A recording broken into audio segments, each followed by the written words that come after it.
This is my audience.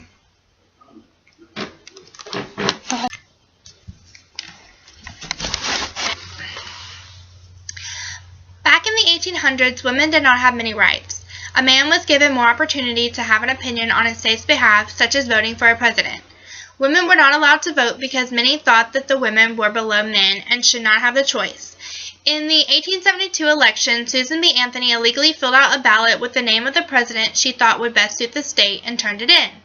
Susan B. Anthony was aware of the laws against women voting, and she knew that there would be consequences for her actions.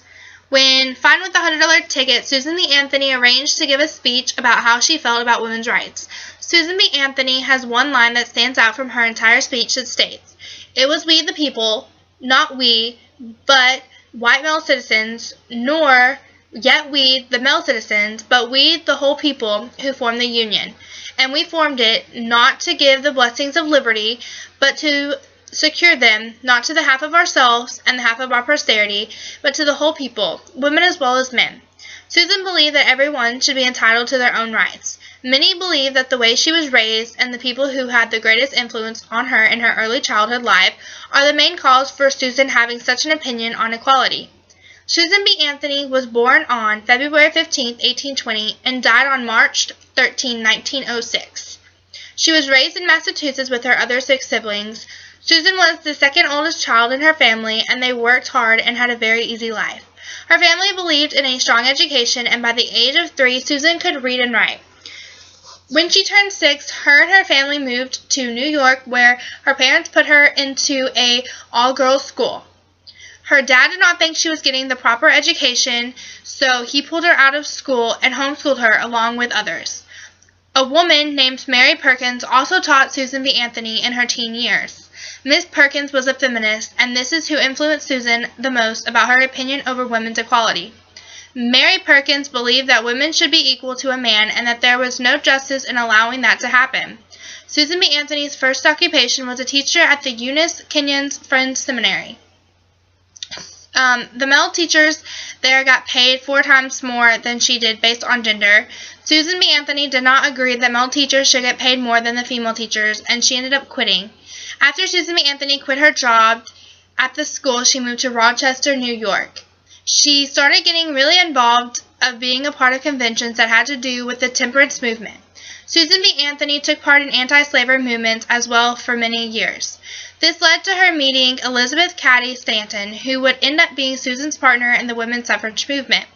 After illegally voting in the election in 1872, Susan B. Anthony put together a speech and addressed the matter on how women were treated when it comes to having their rights. Her speech talked about the Constitution and how she had not committed any crime in voting in the last presidential election. Susan B. Anthony used the preamble as an example of how the Constitution guarantees every citizen their rights. The preamble states, "We, the people of the United States, in order to form a more perfect union, establish justice, ensure domestic tranquility, provide for the common defense, promote the general welfare, and secure the blessings of liberty to ourselves and our posterity, do ordain and establish the Constitution for the United States of America." The preamble showed her audience that the Constitution does not state anywhere that a man has more rights than a woman. The Constitution states, "We as everyone, not one gender more than the other." Susan B. Anthony never stopped fighting to make it known and to change the law on women's rights to vote. She went to many people, such as a journalist, who posted an article in the paper to try to get more stability on her movement and to reinforce what she was fighting for.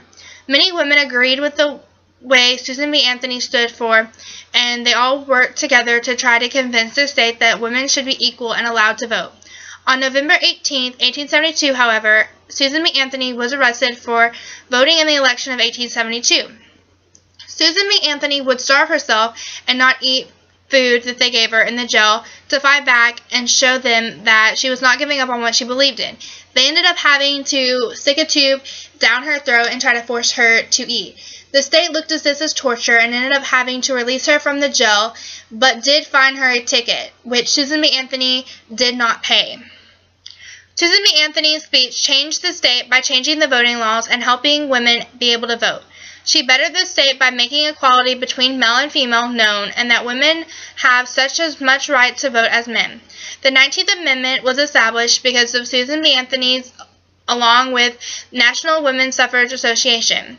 Susan B. Anthony won against the state because she never gave up and kept fighting for what she believed in. She went to extreme measures to show just how committed she was to making the right for women to vote become legal.